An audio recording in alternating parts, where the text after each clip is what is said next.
Se cuenta que en algún lugar del mundo, y lo digo así porque esta leyenda se ha contado en Estados Unidos, en Australia e incluso en México, decía yo, se cuenta que un joven iba manejando su automóvil en una avenida ciertamente transitada, no había tráfico, pero tampoco estaba libre, y el joven venía a exceso de velocidad, ya saben, de esos que vienen rebasando autos, cambiando de carril constantemente y, sí, como decía, con cierta imprudencia. De pronto, al ir manejando de esta forma, una mujer atravesó la calle en el lugar que le correspondía, o sea, en las líneas para peatones, y el joven o no la vio o no tenía el espacio para frenar. Sin embargo, intentó hacerlo, pero era demasiado tarde, arrolló a la mujer, pero también él sufrió el accidente, o sea, el auto dio lo que se conoce como giro de trompo, o sea, giró sobre su propio eje, se volcó y el hombre fue a dar al hospital. La mujer, sin embargo, falleció en el lugar. Unas horas más tarde, la familia del joven fue informada sobre tal evento y fueron a visitarle al hospital. Iban sus papás, su novia y su hermana menor de unos 10 años. El joven, por cierto, tenía 19. Cuando llegaron, le vieron con contusiones en cuerpo y rostro, sin embargo, se encontraba consciente y, aunque ustedes no lo crean, de buen humor.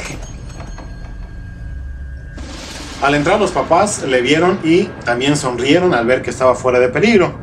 Se acercaron a la cama junto con la hija y la novia, y de pronto los cuatro hicieron un alto como si les hubieran dado una orden. Se detuvieron a unos 2 pasos de la cama sin atreverse a acercarse. El joven les miró extrañado y les preguntó qué era lo que ocurría, ya que también el rostro de todos los que estaban ahí se veía preocupado, como que habían cambiado de esa sonrisa al verlo bien a verse preocupados los 4. Quizá la más inquieta de los 4 era la hija, la niña de 10 años, quien se veía realmente nerviosa. Nuevamente el joven les preguntó qué les ocurría y todos le miraron sonriendo todavía de forma nerviosa, pero tratando de tranquilizarse. La novia fue la primera que se acercó finalmente a la cama del joven, seguida por los familiares. Lo abrazaron, le dijeron que estaban muy felices de tenerlo bien, pero él no los veía convencidos. Aún así, el joven continuó con la conversación preguntándoles si habían sentido los temblores de unas horas antes. Todos le miraron extrañado y le afirmaron que no había tales temblores, que no había ocurrido nada. Él les dijo que no había podido descansar a gusto, ya que cada cierto tiempo sentía movimiento en su cama, precisamente como si estuviera temblando. Ellos le confirmaron que no había sido así y que seguramente era parte del proceso de recuperación, ya que uno de los golpes más fuertes lo había sufrido en la cabeza. La conversación continuó y el joven de pronto les dijo que se sentía extrañado, ya que la enfermera que le había atendido a su llegada no había aparecido ya desde hacía mucho tiempo.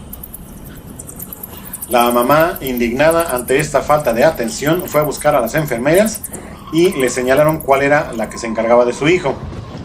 Ella se disculpó y le dijo que ya iría, pero que se sentía muy nerviosa acercándose a la habitación. La mamá iba a seguir con los reclamos, sin embargo, no dijo nada y regresó a la habitación de su hijo. Tras platicar unos 15 minutos más, la familia se fue. El joven seguía viendo esas miradas inquietas y de hecho notó que los 4 visitantes, sus papás, su hermana y su novia, salían casi corriendo de la habitación.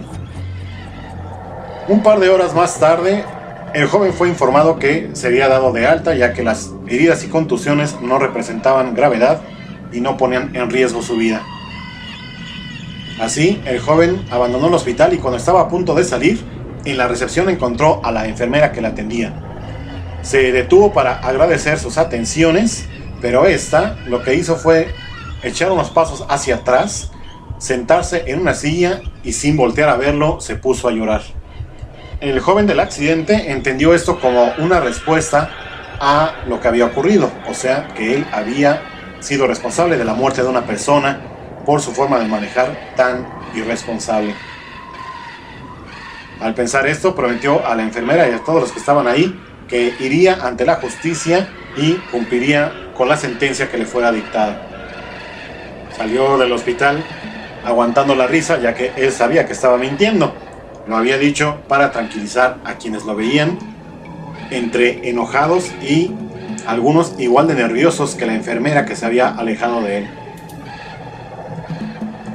Ya por la noche, en casa, acompañado de su familia, se acostó para dormir y volvió a sentir ese movimiento que parecía un temblor de tierra. Se sintió extrañado y llamó a sus papás a la habitación.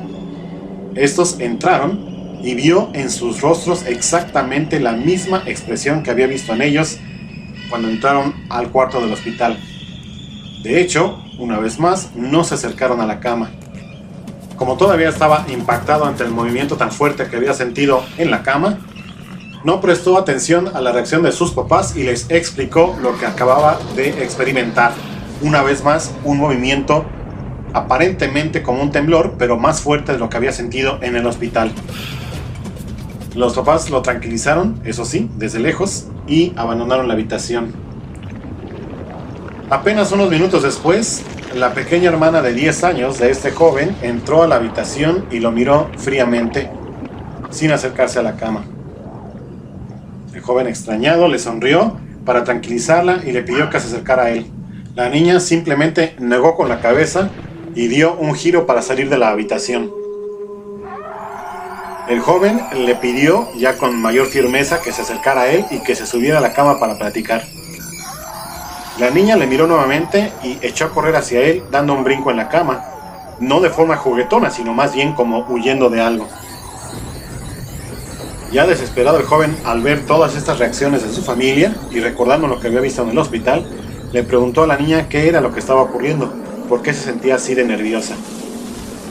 La niña se acercó al oído de su hermano y le susurró: «Hay una mujer acostada debajo de tu cama». El joven, solo por un segundo, pensó que su hermana estaba bromeando. Sin embargo, recordó tanto las expresiones de las personas como el movimiento de la cama del hospital y de su propia cama unos minutos antes. Hermano y hermana se miraron unos momentos ya aterrorizados los dos, y en ese instante la sacudida de la cama se volvió a sentir con mayor fuerza. La niña salió corriendo de la habitación gritando. El joven se levantó poco a poco, caminó hacia la ventana y cuando sentía que tenía el espacio suficiente, dio un giro para ver hacia abajo de la cama. Efectivamente, ahí estaba la mujer que él había matado con su imprudente manera de manejar. El fantasma le sostuvo la mirada por alrededor de 5 segundos, una mirada llena de angustia, y el joven entendió lo que esta mujer le quería decir. Al día siguiente, este joven se entregó a las autoridades para recibir el castigo merecido. Según la leyenda urbana, cuando se enviaba esta historia por correo electrónico con una foto incluida, si no compartías esa foto por lo menos con 5 personas, esa mujer iba a aparecer debajo de tu cama esa noche y te robaría el alma.